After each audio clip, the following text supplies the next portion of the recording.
Oi, pessoal. Meu nome é Roberto, sou professor de arte, pintor, escritor e faço postagens regulares no Instagram, Facebook e YouTube. A arte ocidental tem suas origens na Grécia Antiga. A Itália possuía colônias gregas e Roma absorveu muito da arte grega e a disseminou pela Europa. A Europa colonizou o mundo e espalhou a arte ocidental como parte da cultura dominante. Essa arte ocidental que tem suas origens na Grécia clássica. Mas antes da Grécia, a cultura do Oriente Médio dominava o Mediterrâneo. O conflito entre a nascente cultura clássica grega ocidental e a Pérsia oriental traduziu-se na guerra entre a Pérsia e a Grécia, vencida pelos gregos sob a liderança de Alexandre o Grande, o que prenuncia o papel crucial que o Ocidente teria no mundo.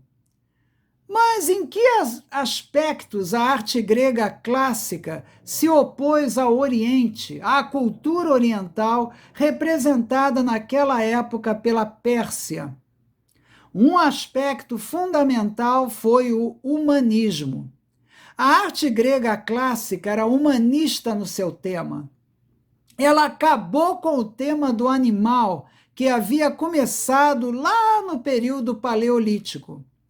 Esse tema havia continuado, por exemplo, na prioridade que o Egito dava a deuses animais, meio animais e meio humanos, na sua representação.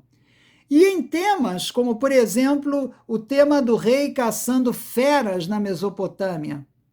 O tema animal se difundiu desde o Egito e Mesopotâmia através do Luristão para as estepes asiáticas, chegando até aos citas, à China e depois à Europa, através dos povos chamados bárbaros, que invadiram o Império Romano, gerando depois os monstros que aparecem na arte românica e gótica, que acabariam sendo superados como tema a partir do Renascimento, que revivificou o humanismo herdado da Grécia clássica. A Grécia era humanista também ao considerar o homem a medida de todas as coisas, como disse Protágoras. O homem não precisava mais mostrar sua superioridade sobre o animal, como, por exemplo, nas representações de caçadas assírias. Na Grécia clássica, ele passou a ousar, pensar que bastava ele existir e conhecer a si mesmo. A Pérsia, como a maioria das áreas asiáticas, era uma grande planície se estendendo além do horizonte e permitindo que um governo centralizado dominasse uma vasta extensão de terras. Consequentemente, vemos na arte persa figuras repetidas monotonamente até o infinito. Vemos também um dualismo entre forma e espírito.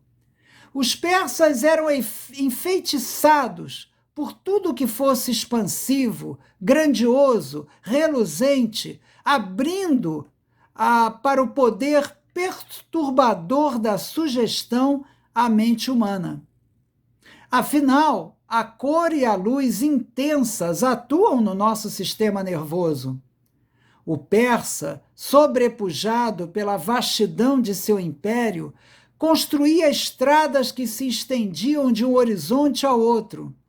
Isso resultou numa megalomania que não permitia que ele se enjoasse do gigantesco que impressiona o homem por reduzir o homem ao nada.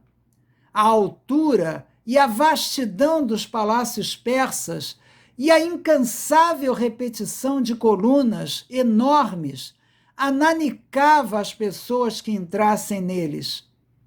A Grécia, ao contrário, procurou destruir os excessos, principalmente os excessos colossais.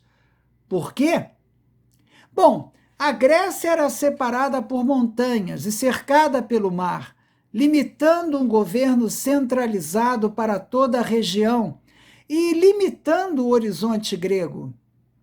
Essa restrição fazia o grego buscar um centro de segurança nele mesmo, contribuindo para estabelecer o homem no centro de todas as coisas que acabariam, cedo ou tarde, submissas a ele.